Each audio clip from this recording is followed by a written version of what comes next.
Há muito tempo, quando as pirâmides ainda eram recentes, os reis do Egito jogavam um jogo de grande e terrível poder.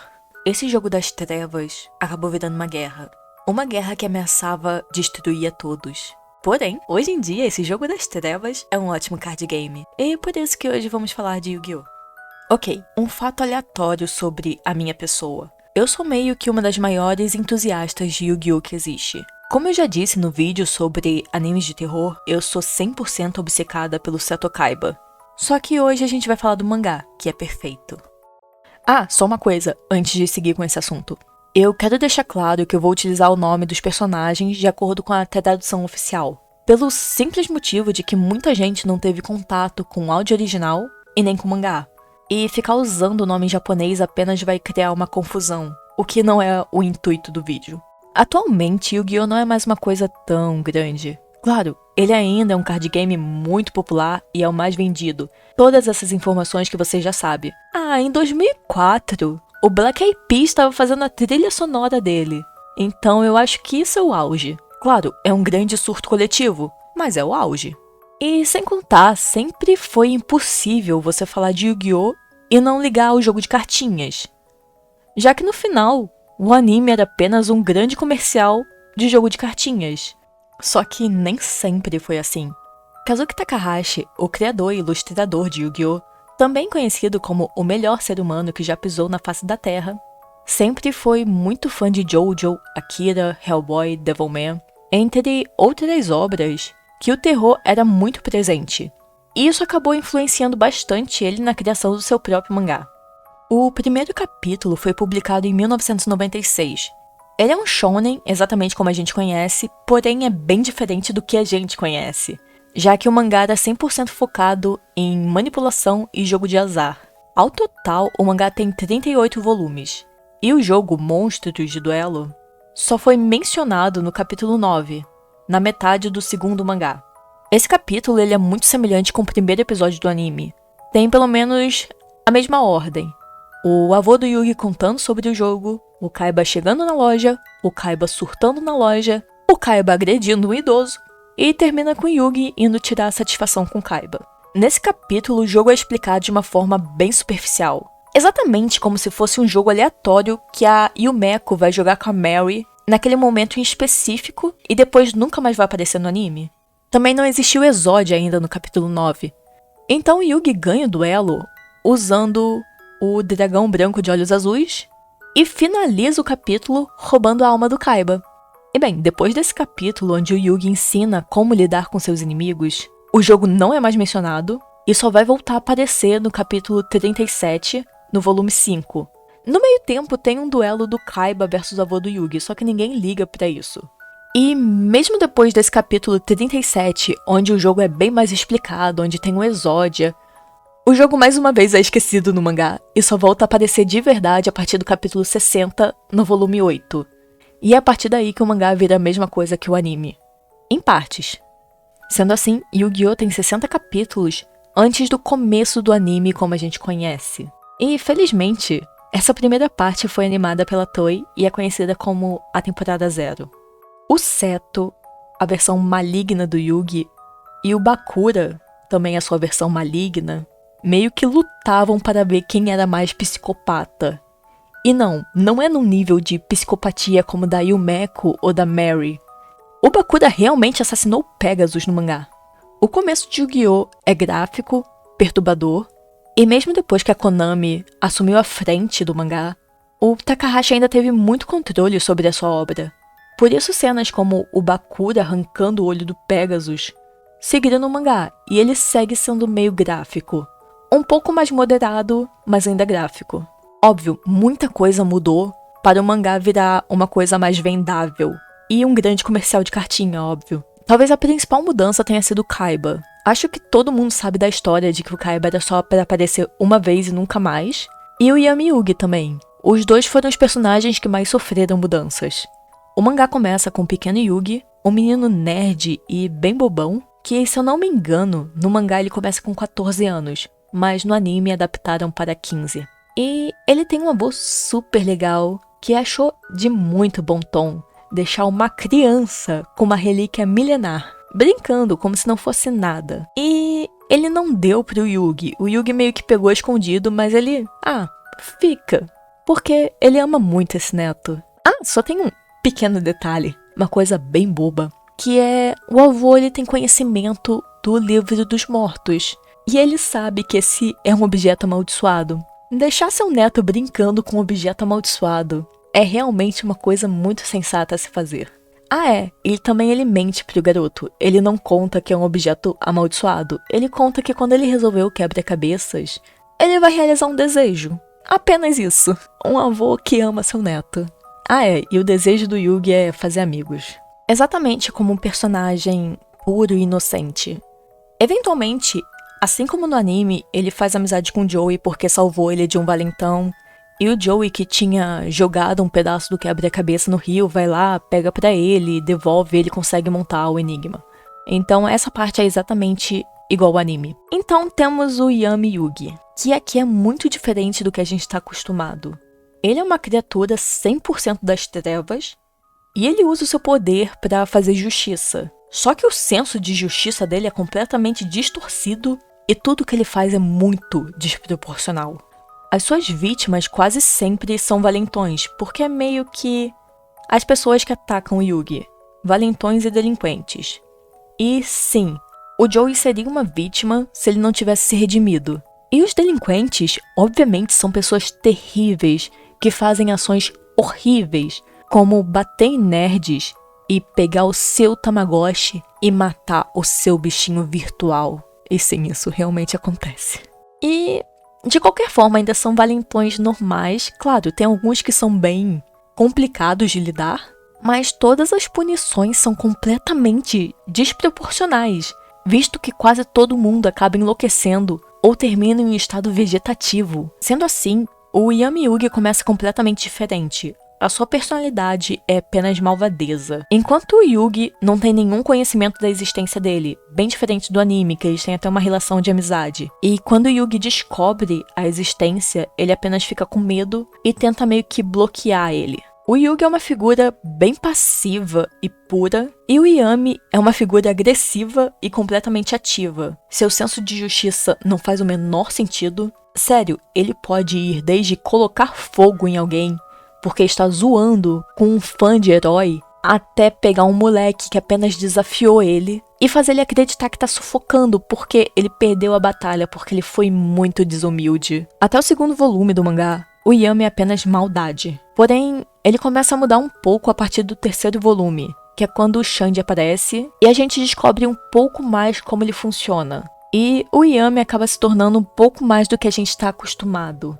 A personalidade do Yugi começa meio que a afetar ele, e isso acaba influenciando um pouco as suas ações. Ele não tem empatia, mas a mente dele tá ligada com a do Yugi, e por isso ele cria uma pequena necessidade de proteger a Teia e o Joey. Assim, quem afeta esses dois também acaba se tornando uma vítima do Yami, como acontece no capítulo 26, que é chamado de Roleta Russa. Nesse capítulo, o Mokuba quer se vingar pelo que o Yugi fez com o irmão dele, lembrando que desde o capítulo 9 ele tá em estado vegetativo, mas na roleta russa, o Mokuba não parece uma ameaça verdadeira pro Yugi, tanto que ele não se importa muito. Porém, no minuto que ele envenena o Joey, se torna pessoal. E o que o Yugi faz? Exatamente, envenena o Mokuba. Tá, mas eu cansei de falar do Yami Yugi. Vamos falar do que importa, a família Kaiba, que é a melhor coisa que existe. Apenas 100% Kaiba. Eu acho que a história da família Kaiba foi uma das coisas mais modificadas no anime. Nem modificada, eu digo, na verdade, apenas ocultada, por ter muita coisa meio pesada. Se bem que eu acho que na dublagem chegou a dar a entender algumas coisas. Infelizmente tem muito tempo que eu não vejo Yu-Gi-Oh! Dublado. Porque eu não gosto da dublagem? Não, porque eu amo essa dublagem. Só que o anime chegou muito picotado no Brasil. Então se eu for levar em conta apenas a versão dublada, como eu tô tentando fazer, que é o que a maioria dos brasileiros teve acesso, eu não sei muito bem o quanto que eles passaram e o quanto eles só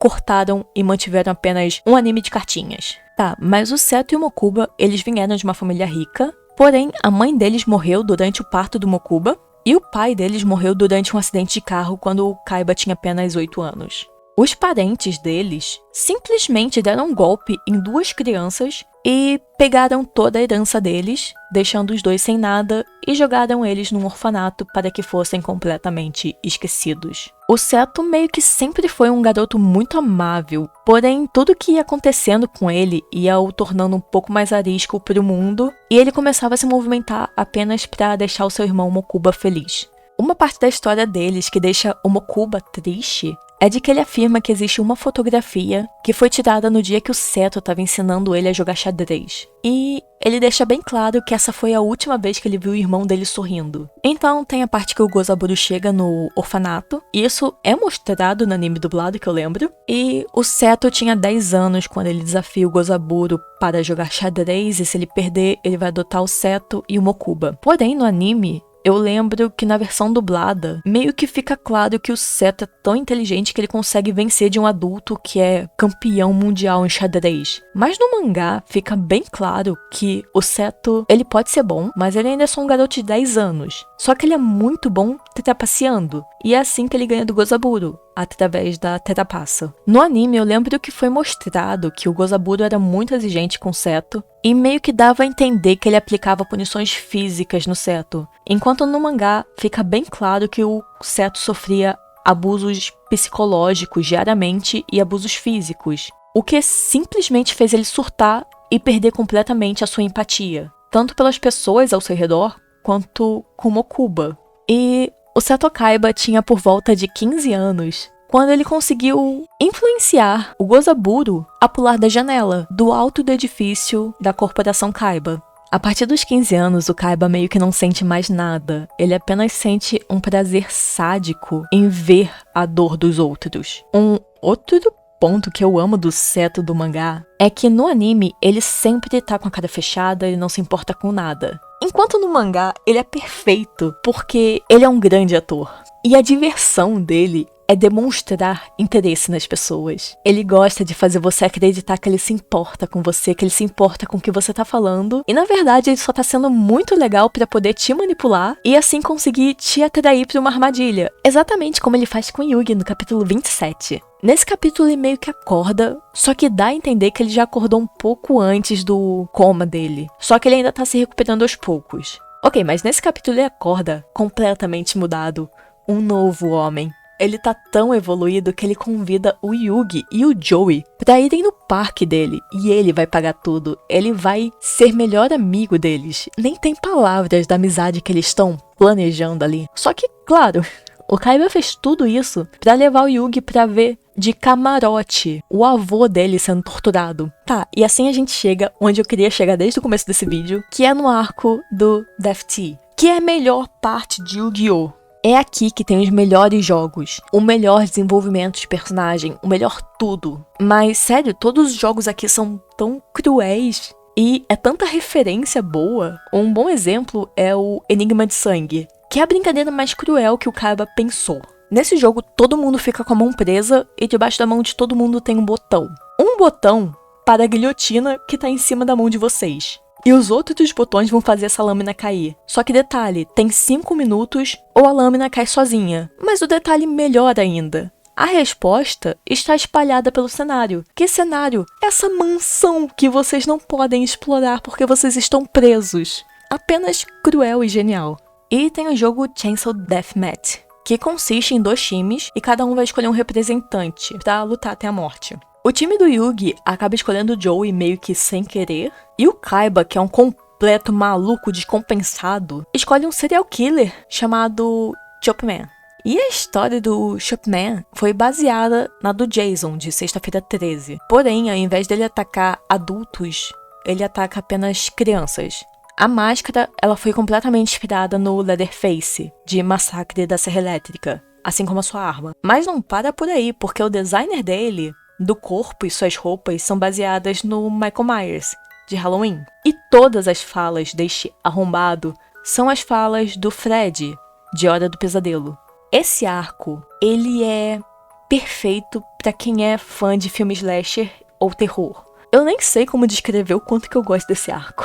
Ah, mas um detalhe muito legal dessa parte é que o Yugi não consegue ativar o Yami. Isso pelo simples motivo dele estar com muito medo, tanto da situação quanto dos poderes do Enigma. Então, em todo esse arco que é de vida ou morte, o Yugi não consegue usar seus poderes, ele apenas tem a sua inteligência e um pouco de sorte, talvez. Ele só consegue se conectar de novo com o Yami quando os seus amigos fazem aquele sinalzinho da mão, exatamente como o primeiro episódio do anime. Só que minutos depois, o Tristan é esmagado. Eu nem comentei dele no vídeo até agora e só falei que ele foi esmagado. Grande personagem. E é no capítulo 36 que o Seto atinge o ápice da loucura e ele simplesmente tenta eliminar o Mokuba porque ele falhou. Só que um detalhe muito importante, o Seto sabia desde o começo que o Mokuba ia falhar, porque ele não queria que ninguém vencesse o Yugi, na verdade. Ele fez tudo isso apenas uma forma de torturar ele porque ele estava se divertindo muito. Então, desde o começo ele estava meio que planejando a morte do irmão e sem querer aconteceu. Fazer o quê? É apenas uma criança. Mas ele não morre, o Yugi salva ele. E a partir desse capítulo tem a batalha do Seto e do Yugi, que é meio que igual ao anime. Tem o Exódia, tem todas aquelas coisas lá. E termina com o Yugi quebrando a alma do Seto dessa vez. Só que a partir daqui a gente chega num ponto muito delicado da temporada 0. Não do mangá, e sim da animação, que é a Miu. We don't talk about Miu-chan, but Eu realmente gosto de como todo mundo age, como se a Miu fosse o maior mistério do anime e do mangá. Como se ela fosse uma personagem proibida que todos querem esquecer. Só que é apenas a Miu. Quantas vezes a Miu aparece no mangá? Uma. Ela é uma personagem que aparece em só um capítulo. E ela tem ao total 5 palavras. E não é 5 falas. É 5 palavras. Ela é meio que o interesse romântico do Tristan, um personagem que também quase não aparece no mangá, tanto que eu só falei dele uma vez nesse vídeo inteiro. Mas na temporada 0, escolheram dar um pouco mais de destaque pra ela. Por quê? Talvez porque queriam um pouco mais de representatividade feminina. Afinal, a Teia sempre foi uma coisa muito amável e fofa. A Miu, ela não tinha personalidade, só que na animação ela se tornou um pouco mais teimosa e extrovertida. O que tem que ter em todo anime, tem que ter a menina fofa e a menina mais agressiva. Tá, então por que não mantiveram a Miu?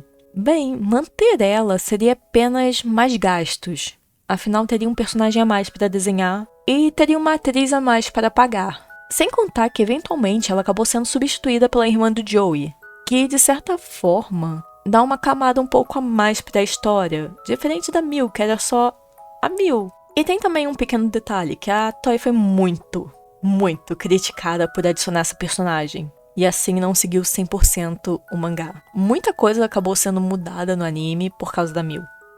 Mas falando a verdade, tirar a Miu foi muito bom, porque eventualmente no anime de Yu-Gi-Oh! O grupo fica muito grande. Com a Miu, seria só mais gente meio que perdida sem ter o que fazer, apenas dando apoio motivacional. E o Kaiba tendo que bancar a viagem dos amigos do Yugi.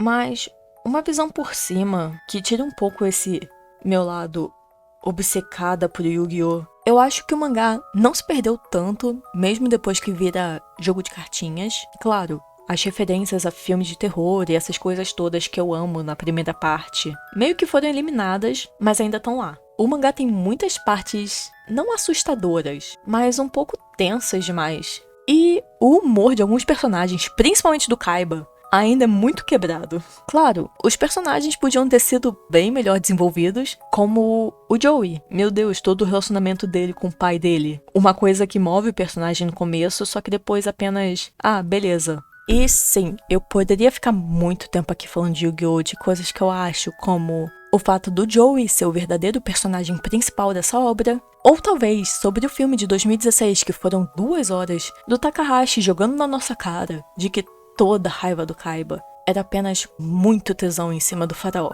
Ou talvez como o fato de que o Joe e o Kaiba têm muito mais química juntos, e seria bem mais interessante ver a rivalidade deles em vez da rivalidade do Kaiba com o faraó. Ou como o Kaiba e o Joey são quase o mesmo personagem, só que cada um soube lidar da sua forma com um pai abusivo. Um perdendo 100% a sua empatia, e o outro se tornando a pessoa mais empática do mundo. Mas eu não existo para criticar essa obra. Eu acho que é isso hoje. Até!